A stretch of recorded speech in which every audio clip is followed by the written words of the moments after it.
कांग्रेस की इतनी बड़ी यात्रा चल रही है बिहार में। राहुल गांधी पहले भी यात्रा में यहाँ पर आए थे जब भारत जोड़ो यात्रा चल रही थी, कुछ जिलों में आए थे।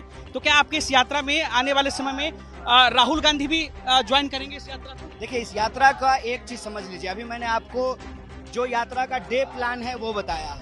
यात्रा का फॉर्मेशन आप देख रहे हैं। यात्रा का फॉर्मेशन ये है कि इसमें एक प्रभावित वर्ग रहता है नौजवानों का, जिसका अपना कोई ना कोई मुद्दा हो, नौकरी से, रोजगार से, पलायन से जुड़ा हुआ। फिर जो है सेवा दल की झंडा टुकड़ी रहती है, जो हमारा जो राष्ट्रीय ध्वज है उसको लेकर के चलते हैं। प्रचार गाड़ी रहती है। फिर जो सामान्य लोग हैं NSY यूथ कांग्रेस के या वैसे भी नौजवान जो इस यात्रा से जुड़ते हैं वो चलते हैं। ये फॉर्मेशन है। प्लान जो है आगे आने वाले दिनों में हम कोशिश करेंगे कि बिहार के लगभग हर जिले में जाएं और विभिन्न जिलों से होते हुए पटना पहुंचे। इस दौरान अभी देख लीजिए हमारे बीच NSY के राष्ट्रीय अध्यक्ष जो हैं वो स्वयं चल रहे हैं। कल आपने देखा कि यूथ कांग्रेस के राष्ट्रीय अध्यक्ष चल रहे थे, यूथ कांग्रेस के प्रदेश अध्यक्ष चल रहे हैं, NSY के जो है प्रदेश अध्यक्ष चल रहे हैं, अध्यक्ष भी चल रहे हैं, बिहार कांग्रेस के भी प्रदेश अध्यक्ष चल रहे थे, MLA जो है वो आते रहते हैं, डिस्ट्रिक्ट प्रेसिडेंट और ब्लॉक प्रेसिडेंट आते रहते हैं। तो स्वाभाविक रूप से राष्ट्रीय नेता भी आने वाले दिनों में इस यात्रा में कहीं ना कहीं जुड़ेंगे, शामिल होंगे। राहुल गांधी के भी आने की संभावनाएं हैं। देखिए, राष्ट्रीय नेतृत्व का कोई भी व्यक्ति जो है वो इस यात्रा में अलग अलग समय पे आ सकते हैं, आते रहेंगे। कन्हैया कुमार की यात्रा का आज दूसरा दिन है। कन्हैया कुमार हमारे साथ हैं। कन्हैया कुमार से हम बातचीत करने की कोशिश करेंगे। कन्हैया जी, यात्रा का लगातार आपका दूसरा दिन है। दूसरे दिन भी लोगों की भीड़ उतनी ही है जितनी पहले दिन लगातार कायम थी। देखिए, ये भीड़ नहीं है, ये लोग हैं। इनको भीड़ मत कहिए, ये प्रभावित लोग हैं। इनका इस यात्रा के साथ एक भावनात्मक जुड़ाव है, और वो जुड़ाव इसलिए है कि इस यात्रा का उद्देश्य लोगों के मुद्दों को उठाना है और उन मुद्दों को हल तक पहुंचाना है। आज आपने एक प्रेस कॉन्फ्रेंस किया था, आपके साथ सेना के जो अभ्यर्थी हैं वो भी बैठे थे और आप काफी गुस्से में दिख रहे थे। आज सरकार के खिलाफ गुस्सा जो है वो आपका फूट रहा था।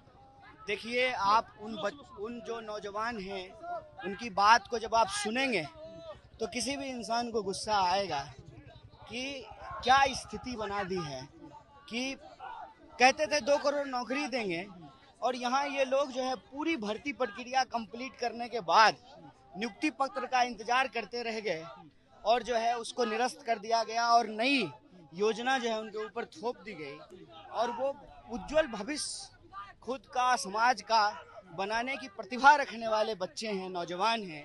तो स्वाभाविक रूप से उनकी ये हालात को देख करके जो है गुस्सा आना बनता है।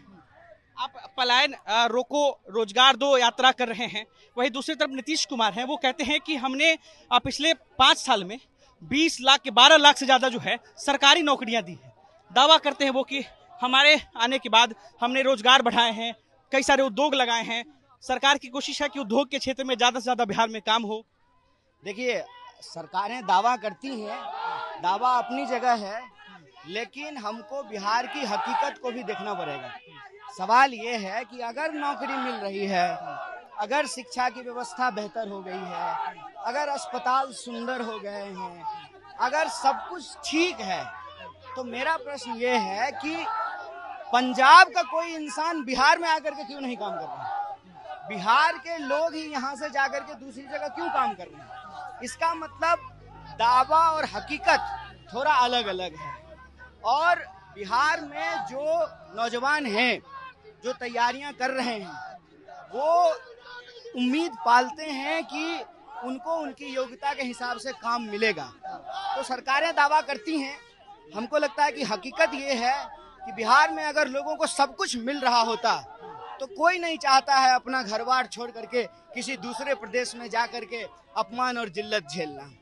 कन्हैया जी, आप करीबन 70 से 80 किलोमीटर पैदल चल चुके हैं। बिहार में जो 70 से 80 किलोमीटर अभी तक आपने चला है, सबसे ज्यादा मुख्य समस्या, खासकर इस बेतिया इलाके में मुख्य समस्या आपको क्या दिखी है जिसको लेकर के काम करने की जरूरत है सरकार को, या फिर कांग्रेस की सरकार आएगी तो वो उस चीज पर काम करेगी?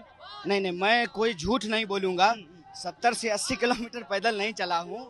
हमारी यात्रा का जो फॉर्मेट है, हम यात्रा सुबह में पॉइंट A से शुरू करते हैं, फिर जो है टी ब्रेक होता है, फिर जो है हमारा जो है फिर हम यात्रा रिज्यूम करते हैं, फिर हमारा लंच ब्रेक होता है। उसमें कई सारी एक्टिविटी करते हैं जैसे प्रेस कॉन्फ्रेंस और बाकी चीज़ें। डेलीगेशन मिलना, लोकल लोगों से मिलना, स्थानीय जो है कार्यकर्ताओं से मिलना, सामाजिक क्षेत्र के लोगों से मिलना, शिक्षकों से मिलना, पत्रकारों से मिलना। फिर जो है यात्रा लंच ब्रेक के बाद रिज्यूम मेरा ये कहने से भितिहरवा आश्रम से आप जहाँ पहुंच चुके हैं, मैं यहाँ तक की दूरी की बात कर रहा हूँ, आप यहाँ तक क्योंकि इसमें जो कई ऐसा पैच है जो खाली है, ठीक है, जहाँ जहाँ आबादी नहीं है, शहर नहीं है, तो वहाँ पे पैदल नहीं चलते हैं। तो रोज जो है वही मैं बता रहा हूँ, point A beginning starting point से पॉइंट बी जो हमारा एंडिंग और जो है उस दिन की यात्रा की समाप्ति का स्थान है, वहाँ तक हम पैदल चलते हैं। बाकी यात्रा जो है वो सुबह और शाम जो है वो लिफ्ट होकर के कैंप में चली जाती है। मतलब कैंप से शुरू होती है, वापस जो है अगले दिन का जहाँ कैंप होता है वहाँ चली जाती है। कन्हैया जी, एक सवाल है लोगों का जो हमारे वीडियो के कमेंट सेक्शन में डाल रहे हैं कि कांग्रेस की इतनी बड़ी यात्रा चल रही है बिहार में, राहुल गांधी पहले भी यात्रा में यहाँ पर आए थे जब भारत जोड़ो यात्रा चल रही थी, कुछ जिलों में आए थे, तो क्या आपके इस यात्रा में आने वाले समय में राहुल गांधी भी ज्वाइन करेंगे इस यात्रा को? देखिए, इस यात्रा का एक चीज समझ लीजिए, अभी मैंने आपको जो यात्रा का डे प्लान है वो बताया है। यात्रा का फॉर्मेशन आप देख रहे हैं। यात्रा का फॉर्मेशन ये है कि इसमें एक प्रभावित वर्ग रहता है नौजवानों का, जिसका अपना कोई ना कोई मुद्दा हो, नौकरी से, रोजगार से, पलायन से जुड़ा हुआ। फिर जो है सेवा दल की झंडा टुकड़ी रहती है, जो हमारा जो राष्ट्रीय ध्वज है उसको लेकर के चलते हैं, प्रचार गाड़ी रहती है। फिर जो सामान्य लोग हैं NSUI यूथ कांग्रेस के या वैसे भी नौजवान जो इस यात्रा से जुड़ते हैं वो चलते हैं। ये फॉर्मेशन है। प्लान जो है आगे आने वाले दिनों में हम कोशिश करेंगे कि बिहार के लगभग हर जिले में जाएं और विभिन्न जिलों से होते हुए पटना पहुंचे। इस दौरान अभी देख लीजिए हमारे बीच NSUI के राष्ट्रीय अध्यक्ष जो हैं वो स्वयं चल रहे हैं। कल आपने देखा कि यूथ कांग्रेस के राष्ट्रीय अध्यक्ष चल रहे थे, यूथ कांग्रेस के प्रदेश अध्यक्ष चल रहे हैं, NSUI के जो है प्रदेश अध्यक्ष चल रहे हैं, बिहार कांग्रेस के भी प्रदेश अध्यक्ष चल रहे थे, MLA जो है वो आते रहते हैं, डिस्ट्रिक्ट प्रेसिडेंट और ब्लॉक प्रेसिडेंट आते रहते हैं। तो स्वाभाविक रूप से राष्ट्रीय नेता भी आने वाले दिनों में इस यात्रा में कहीं ना कहीं जुड़ेंगे, शामिल होंगे। राहुल गांधी के भी आने की संभावनाएं हैं। देखिए, राष्ट्रीय नेतृत्व का कोई भी व्यक्ति जो है वो इस यात्रा में अलग अलग समय पे आ सकते हैं, आते रहेंगे। अपने सहयोगी दल के लोगों को भी आह्वान करेंगे क्या कि इस यात्रा में, चूंकि पलायन रोजगार का मुद्दा पूरे बिहार के लिए है, क्या आपके सहयोगी दल तेजस्वी यादव हो या मुकेश सहनी हो, क्या ये लोग भी यहाँ पे आएंगे क्या? देखिए, हम तो सड़क पे चल रहे हैं, ठीक है ना।